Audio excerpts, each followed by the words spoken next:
सूरत महानगर पालिका का एक नया प्रयास। एक दिन में 30 वार्डों में सूर्य नमस्कार प्रतियोगिता होगी। राममठी में भव्य सूर्य नमस्कार का आयोजन हुआ।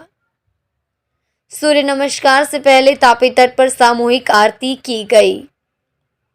स्थानीय नगर सेवक कृणाल सेलर सहित लोगों ने सूर्य नमस्कार किया।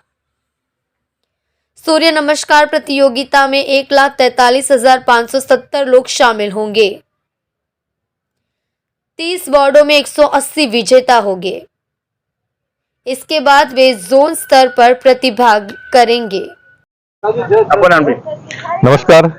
आज रोज मार्गशीर्ष महीनाना प्रथम मंगळवारथी तापी नर्मदा शिवम परिवार द्वारा आज सवारे आरती करवामां आवी हती। तापी मातानी आ आरती छेल्ला 21 ऑक्टोबर 2023 ना नवरात्रिना 7मथी तापी मातानी आरती तापी नर्मदा शिवम परिवार द्वारा करवामां आवी रही छे। आ आरती तापी माताना आशीर्वादथी, श्रुतिओना उत्साहथी अने साथ सहयोगथी निरंतर चालती आवेल छे।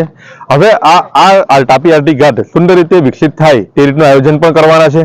तेना अनुसंधाने आज रोज अमे सूर्य नमस्कार पण कर्युं छे अने भविष्यमां योग अने प्राणायाममां युवाओ जोड़ाय ते रीतनी पण एक्टिविटी अमे करीशुं।